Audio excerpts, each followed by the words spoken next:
Assalamualaikum warahmatullahi wabarakatuh. Perkenalkan, nama saya Raisa Fanya Afrilia Nusamsi. Biasa dipanggil Fanya. Saya dari jurusan Ilmu Komunikasi.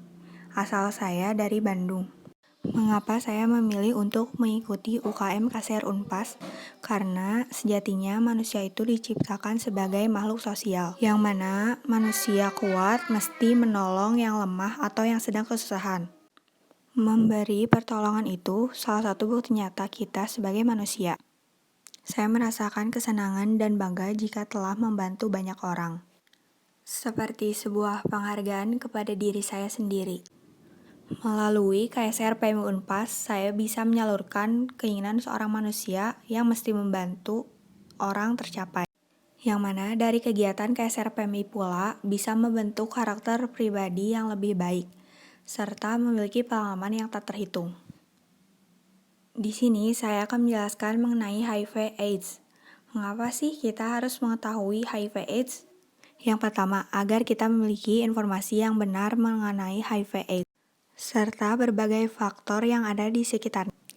Yang kedua, agar memiliki sikap dan tingkah laku yang bertanggung jawab terhadap penularan HIV. Fakta dan data. 40% pria positif HIV/AIDS berhubungan seks dengan pasangannya. Perempuan rentan tertular HIV/AIDS. Penularan HIV terjadi pada perempuan terbanyak pada ibu rumah tangga, 42,22%. 85% penasun perempuan yang aktif secara seksual memiliki pasangan tetap. Sebagian besar 90% infeksi HIV/AIDS pada bayi disebabkan penularan dari ibu. Sebelumnya HIV/AIDS itu apa? HIV itu Human Immunodeficiency Virus. Virus yang menyerang sel darah putih, limfosit, menyerang sistem kekebalan tubuh. Berkembang biak di tubuh manusia dengan replikasi. Membutuhkan media untuk penyebarannya. Berada di seluruh cairan tubuh manusia terbanyak di media, darah, cairan kelamin, ASI. Mati di udara luar. Karakteristiknya, its mission is transmission, menyebabkan AIDS. Ini faktor-faktor penyebarannya HIV. Bisa dilihat terlebih dahulu. Apa yang terjadi setelah terinfeksi? Pada 3-6 bulan awal infeksi, antibodi BLM terbentuk. Hasil lab menunjukkan non-reaktif. AIDS Acquired Immune Deficiency Syndrome.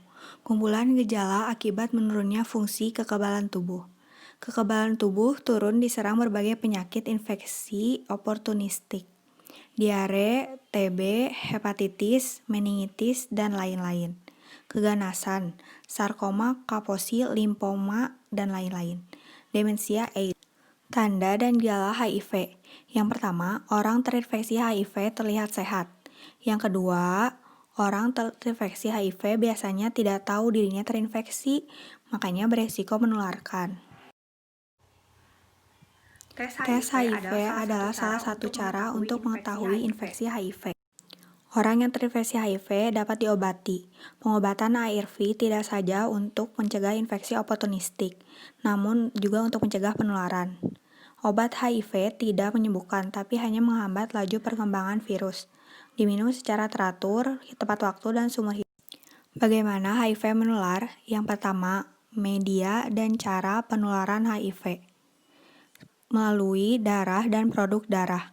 Jarum suntik terinfeksi HIV dan transfusi. Yang kedua, melalui cairan kelamin dengan berhubungan seks heteroseksual, homoseksual, biseksual. Yang ketiga, saat hamil, saat lahir dan menyusui akan menular pada bayi. Secara keseluruhan, resiko penularan 25-45%. Siapa yang rawan tertular HIV? Yang pertama, pengguna jarum suntik dan pasangannya. Yang kedua, WPS. Yang ketiga, LSL atau MSM atau PPS. Yang keempat, pelanggan dan pasangannya. Kelompok berperilaku resiko tinggi dan pasangannya rawan tertular HIV. HIV/AIDS tidak bisa ditularkan melalui kontak sosial. Sekian dari saya. Wassalamualaikum warahmatullahi wabarakatuh.